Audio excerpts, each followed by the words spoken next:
talk show host, researcher, lecturer, writer, and historian. So I was around the corner at St. Clement's Church speaking at their Juneteenth celebration. Hey, Melanie, how you doing? All right. So how many people have heard me speak before? Okay, good. So this today I'm going to speak for about 30 minutes, and what I want to do is I want to speak really for about 20 minutes, and then I want to open up for questions and answers if I can, because understanding the learning process, oftentimes we learn more from answering questions than just listening. So I want to engage the audience as well. So Crystal contacted me, and she wanted me to talk some about the history of Juneteenth, which I've been doing all week. And also we're going to talk, connect this to the transatlantic slave trade as well, because all of this history is connected.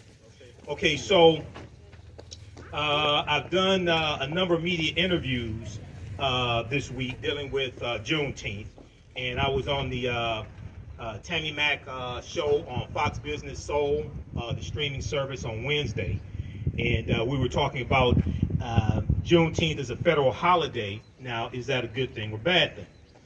And when I teach about Juneteenth, and I have a 2.5-hour lecture dealing with the real history of Juneteenth. So my table is going to be set up over here. Be sure to come support the African History Network, because that helps finance what I do and helps me stay independent as much as possible and keep the bills paid and the lights on. Okay, that's where the money comes from. When I talk about the history of Juneteenth, even though it's a federal holiday and that's a good thing, there's a lot of misinformation floating around about the history of Juneteenth. And I saw a lot of misinformation last year in the media. So I want to try to correct some of that history. So some of that misinformation. So June 19th, 1865, what we celebrate is Juneteenth. Sometimes it was called Jubilee Day. Sometimes it was called Emancipation Day. That commemorates June 19th, 1865, when Major General Gordon Granger goes into Galveston, Texas. He arrives at the beach in Texas the day before with about 2,000 Union troops, okay? And they're there to enforce what's known as General Order Number 3, which is enforcing the Emancipation Proclamation, but also, and maybe even more importantly, to take back physical control of the state of Texas, because Texas seceded from the Union during the Civil War. Texas was part of the Confederacy. So it took a military force to take control of Texas and bring it back under Union control. That's what he was there to do. And he also delivered General Order Number 3, which basically said, and I'm not going to read the whole thing, but it basically said that the enslaved Africans there in Texas, there were about 250,000 of them, that they were free based upon the Emancipation Proclamation, and that they should stay on the plantations and negotiate wages with their former slave owners. Okay, now there's a few problems with the way this history is presented. Number one, now let me do my disclaimer. If you've heard me speak before, you know I say this disclaimer. I may say some things that are outside the circumference of your own awareness. Just because you never heard them before, disagree with them, does not mean that they're not true. It just means you may have to do some research to understand what I'm talking about. So first of all, most of us were taught in school that the Emancipation Proclamation freed the slaves. Okay, however, who has ever read the Emancipation Proclamation? It's at archives.gov, which is the U.S. National Archives. I spent a lot of time doing research at archives.gov. It's at loc.gov, which is the Library of Congress website. They have all types of historical information and documents there. I do a lot of research at loc.gov. Who's ever read the Emancipation Proclamation? Okay, now how many of us were taught in school the Emancipation Proclamation freed the slaves? Okay, now how many of us know that's false, that the Emancipation Proclamation did not free the slaves? Okay, now if you read it, this is why I tell people, see, proper documentation ends all conversation. You don't have to believe a word that I say. Go research this for yourself. If we read the U.S. Constitution, if we read the Emancipation Proclamation, if we read the Declaration of Independence, if we read the 1964 Civil Rights Act, then a lot of this stuff we will understand, because unfortunately many African Americans don't understand history, don't understand law, and most Americans don't understand history, don't understand law, don't understand the Constitution either. The Emancipation Proclamation was a military strategy that Abraham Lincoln used to bring the South back into the Union. The goal was not to free the slaves. Lincoln was trying to keep the Union together. It was the preliminary Emancipation Proclamation was issued September 22nd, 1862, the year before. How many people know this? And how many people know? Raise your hand if you knew this. Okay. What it stated was the territories or states in rebellion that seceded from the Union and were part of the Confederate States of America, what we call the Confederacy. It stated that they had until January 1st, 1863 to come back into the Union. Otherwise, their slaves were going to be set free, because their slaves were their greatest resource that they had. They were the foundation of their wealth. When you read the statements of secession from like Mississippi and Texas and Alabama, things like this, they talked about how central to their way of life and their wealth their African slaves were. So they didn't come back into the Union. So he issues the Emancipation Proclamation January 1st, 1863. The problem is that Lincoln, and this was an executive order, the problem is Lincoln had no authority to tell the Confederacy to do anything, because they seceded from the Union. They set up their own government. They set up their own constitution. They set up their own monetary system. That'd be like Great Britain telling the United States that separates, and you had the American Revolutionary War, 1775, 1783, Declaration of Independence, July 4th, 1776, all of this. That's like Great Britain ordering the U.S. to do something. It's like, wait a second. This is our own sovereign government. You can't tell us to do anything. So they had no authority to do it. Now, the Emancipation Proclamation also stated that the border states, it didn't apply to the border states. So Maryland, Missouri, Kentucky, and Delaware were states that stayed loyal to the Union. They were allowed to keep their slaves. Okay? When you study Maryland, Maryland did not free its slaves till November 1st, 1864. That's almost 2 years after the Emancipation Proclamation. So, like this morning, I was getting ready to speak around the corner at St. Clement's Church, and then come over here. I was watching MSNBC, Ali Velshi show, and they're talking about Juneteenth, and they said the Emancipation Proclamation freed the slaves, and they said, oh, the black people in Galveston, Texas, found out 2.5 years later. And I'm sitting there, and I know it's Sunday morning, but I was cussing at the TV. I can't lie. I'm sitting there, and I'm like, who did the historical research for this? This is false. Okay? So, I don't want people to misunderstand me. I'm all for celebrating Juneteenth. But when we come together and celebrate Juneteenth, we have to correct the history of Juneteenth, and we have to protect the history of Juneteenth. We also have to protect it and make sure white corporations don't pimp Juneteenth. Okay? So we have to have enough respect for ourselves to go after them when they try to pimp Juneteenth as well. Okay, so one, the Emancipation Proclamation did not free the slaves. It's going to lead to slavery ending. Okay, and what happens is as the Union troops go throughout these Confederate territories, they're taking back control of these territories. But it takes military force to do this. Now, it's going to be the 13th Amendment. It's going to be the 13th Amendment. Yeah, let me have water, brother. Thank you. It's going to be the 13th Amendment, which was ratified December 6, 1865, which is going to legally end slavery, chattel slavery in this country. And that amends the U.S. Constitution, because the U.S. Constitution sanctions slavery. Article 4, Section 2 of the U.S. Constitution laid the foundation for the Fugitive Slave Act of 1793 and the Fugitive Slave Act of 1850.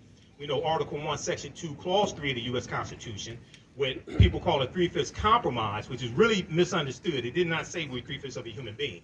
It was, anybody ever read the U.S. Constitution? Raise your hand. Is there anybody ever read the U.S. Constitution? Yes, we all should read the U.S. Constitution, because it's directly related to law today. If we understood the U.S. Constitution, we understood law, we could flip all this stuff overnight. Because then we would see why our votes are being suppressed. Right. Okay? It's just like you had people who didn't understand the law January 6, 2021, and they said, the president invited us here to the Capitol. Well, the president's house is the White House, 1600 Pennsylvania Avenue. He has no control over the U.S. Capitol building. That's the legislative branch of government. That's a co-equal branch of government. The powers of the executive branch are in Article 2. The powers of the legislative branch are in Article 1. He has no authority to invite you to the Capitol building. That's why you were trespassing. But if you had read, you wouldn't be catching the case right now. This is what happened. So there was an article from CBS News.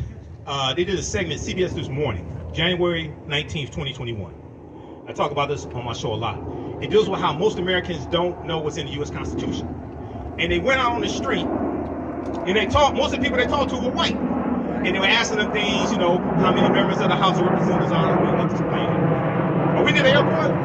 Yeah. Okay, all right. Yeah, that's right. So they were asking them questions like, how many members in the House of Representatives are there? They were asking them basic questions. Most people can answer the question. There was a study that came out about 2018. It's like a Gallup poll or something like that. Alabama.com has this article, AL.com. You can research this. Almost 2/3 of Americans could not name the three branches of the federal government: judicial, executive, and legislative. Almost 2/3. 1 in 5 Americans cannot name one of the three branches of government. Okay, that's schoolhouse rock. I'm gonna build on Capitol Hill. I learned that like watching Saturday morning TV in the 1970s. Right. Okay, but this is how dumbed down the American electorate is. So when it comes to understanding history, this is why most Americans don't understand history. There was an article that came out from New York Times from June 16, 2021. So this was the day before President Joe Biden signed the bill into law. We know it passed the House of Representatives, passed the U.S. Senate, sponsored by Representative Sheila Jackson Lee of Texas, who is also the sponsor of H.R. 40 as well in the House of Representatives. This article, everybody should read this, New York Times. Most Americans know little or nothing about Juneteenth, poll finds. So this poll that was done by Gallup found that about 62% of Americans at the time knew nothing at all or a little bit about Juneteenth. Now, I would argue, now they go on to say, the holiday celebrating the end of slavery in the United States. Slavery didn't end on Juneteenth, on June 19, 1865. Okay? And one of the reasons why it didn't,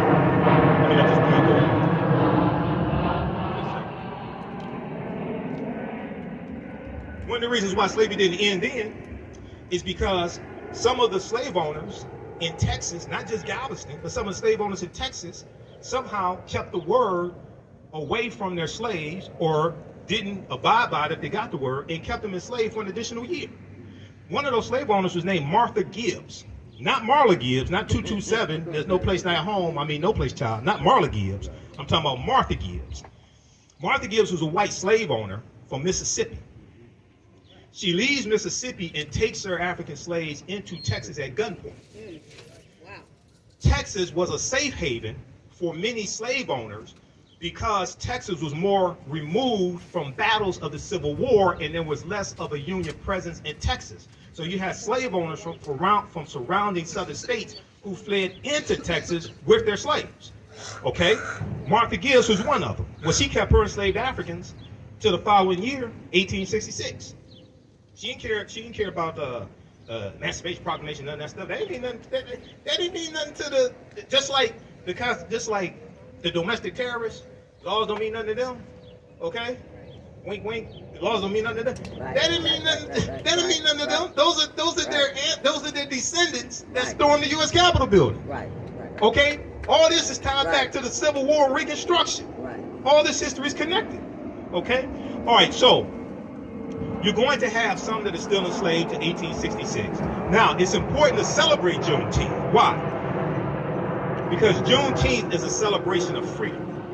Okay, and they had celebrations. If you read some of the slave narratives, they had celebrations when they got the word in 1865, June 1865. Now, it's also important to understand that Major General Gordon Granger is going to go through various parts of Texas for a number of days, delivering General Order Number 3.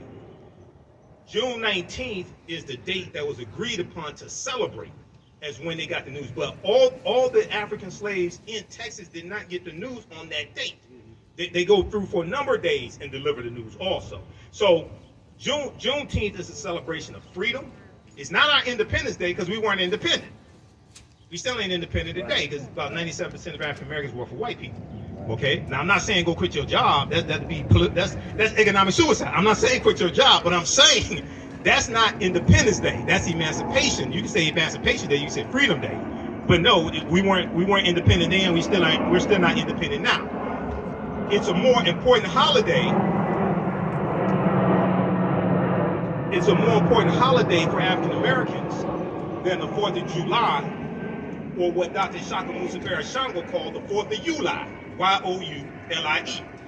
He wrote the books African People and European Holidays and Mental Genocide. How many people have read those books? Read those books, book 1 and book 2, because it deals with the origins of all the European holidays that we've been taught to celebrate in this country, including the 4th of July. And we know 1776, you know, they're fighting for their freedom in the American Revolution, but at the same time, you're enslaving African people. You have this paradox, okay? All right, so let me check on time. All right, so there are 4 components that have to be incorporated. When I teach about Juneteenth and in the interviews, media interviews I did, and also Ken Coleman interviewed me for Bridge Detroit. He did an article that came out Friday, I think it was, dealing with Juneteenth. He interviewed me for that, bridgedetroit.com. There are 4 components that I think have to be incorporated into any of these Juneteenth celebrations, which we should have, because usually I'm in Atlanta for their 3-day Juneteenth parade and music festival. I'm usually speaking there, and I'm a vendor. They have thousands of people that come through. They have at least 100 vendors each year, 100 black vendors, Caribbean vendors, African vendors, things like this. One, we have to incorporate history. We have to teach the real history of Juneteenth, what it was not. Teach the history of the Civil War and why the Civil War happened, okay? Because they're trying to keep the Union together. South Carolina was the first state to secede from the Union December 20th, 1865, about 6 weeks after Abraham Lincoln becomes president-elect for the newly formed Republican Party. Because the Republican Party wasn't founded in 1854, okay? Somebody called into my show. He tried to be a wise guy. He called into my show a couple weeks ago. He said, which political party owes reparations to black people? I said, well, you do realize for the majority of the time slavery existed in this country, you didn't have a Democratic or Republican Party. The Democratic Party wasn't founded in 1828. They were called Jacksonian Democrats, named after President Andrew Jackson. Republican Party was founded in 1854 as a backlash to the Kansas-Nebraska Act, because they were it was a backlash to the spread of slavery in the Kansas and Nebraska territories. So the majority of the time that you have slavery in the history of this country, you don't have a Republican or a Democratic Party. And many of the founding fathers, even though they may have been slave owners, many of them were against political parties because they thought it caused division in the country. So you're talking about reparations largely coming from the federal government, okay, regardless of political party. But you have to have a historical component to correct the history, protect the history, and deal with the real history of the Civil War, Juneteenth, and the Reconstruction Era. Reconstruction is extremely important, 1865 to 1877. The Reconstruction Era is taught very little in our schools, K through 12. There was a article from Time magazine, time.com, January 12, 2022, 6 days after the January 6th insurrection, which was the insurrection was a continuation of the Civil War and the political violence that brought about an end to Reconstruction. A new report finds that 45 states are failing to teach students about the period that shaped race relations after the Civil War. They're talking about Reconstruction. And in this article, they talk about how Reconstruction, understanding Reconstruction, is directly related to the police violence we see today in the murder of George Floyd, May 25th, 2020, the voter suppression laws enacted, especially after African-American voters voted in the 2020 election to elect President Joe Biden and Kamala Harris, but also the January 5th senatorial election in Georgia, because that's what really infuriated a lot of people. Right. Okay? The reason why it infuriated a lot of people, it wasn't just because John Ossoff won, and he's a Democrat, and he defeated David Perdue.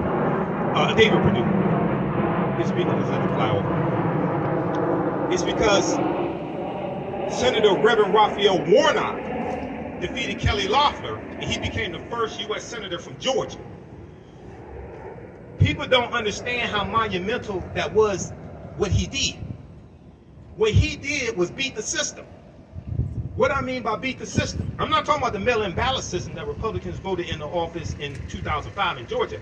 I'm talking about the 1963 law in Georgia championed by Denmark Groover, who was a segregationist Democrat in the state legislature in Georgia, which is why you have the runoff election law today in Georgia. That goes back to him, because they were trying to keep African Americans from having statewide power in Georgia.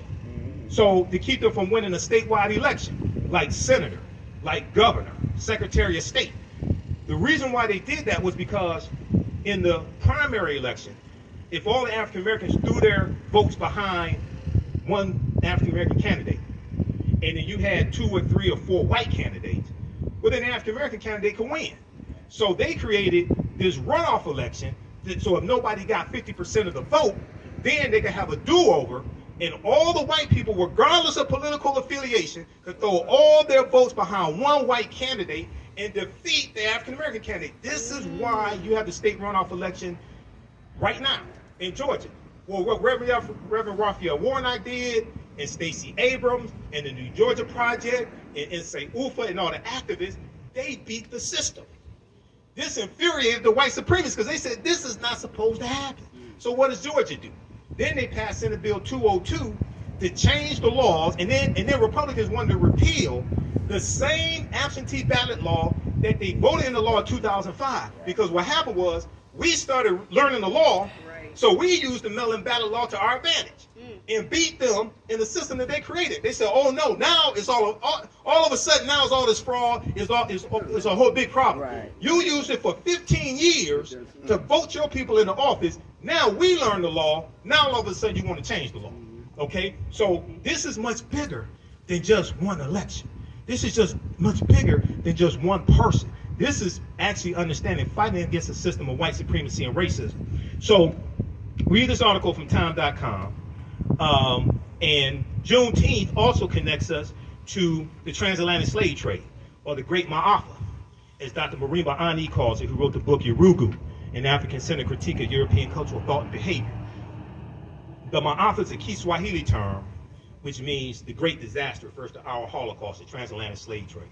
Because our Holocaust is different than other people's Holocaust. I don't have a problem with talking about other people's Holocaust. We can talk about the Holocaust of Jews. Now, when we talk about the Holocaust of Jews, you also have to talk about the killing of 50,000 Afro-Germans. Because Hitler also killed 50,000 Afro-Germans. Somehow that gets left out of the conversation. January 27th is the National Day of Remembrance of the Jewish Holocaust, okay? And it's January 27th because it was January 27th, 1945, I think it was, when the Soviet troops go into Poland and liberate the Holocaust survivors from the Auschwitz concentration camps, Auschwitz 1, 2, and 3. That's why it's on January 27th. So I was reading articles from Associated Press. I was reading coverage about the National Day of Remembrance of the Holocaust, January 27th. I'm like, why don't y'all talk about the Afro-Germans who were killed? That's part of the Holocaust also. We totally get left out of that conversation. But if we don't understand that history, we don't understand how to interject ourselves into that history. So Juneteenth also connects us to the transatlantic slave trade, which we see starts formally, most sources say 1441, with Anton Gonzalez going into present-day Mauritania, capturing about 12 Africans. But we know there's historical events that lead up to that happening. It doesn't just fall out of the sky. This goes back to the conflicts and the wars that the African Moors are having in Europe with Europeans. And the Moors intermixing into European society and losing control of various areas that they control, like Al-Andalus in the southern portion of Spain. And we see this backlash. Now the Moors are taking the teachings from ancient Kemet, ancient Egypt, the Nile Valley region of Africa, into Europe. They bring Europe out of the Dark Ages. These teachings saved Europe. If it had not been for the Moors, Europe probably would have been totally devastated by the Black Death, the bubonic plague. It hits in 1347 to 1400. Europe loses between 1/4 to 1/3 of the population. Estimates of somewhere between 25 million to 75 million people. But the Moors introduced science. They introduced new types of nautical instruments. They introduced the periodic tables. They introduced something they call alchemy. Today we call it chemistry. Al is the Arabic prefix. Algebra, alcohol, alchemy, things like this. They're introducing different types of surgical instruments. They're creating standards for physicians to pass, okay? The University of Salamanca in Spain, which is built by African, Moors, and Arabs, about 1285 AD, okay? So they're introducing, in a lot of the early universities in Europe, a lot of those professors are going to be Moors. So all these things that we taught Europeans came back to kick us in behind. Moors are going to introduce cotton and sugar.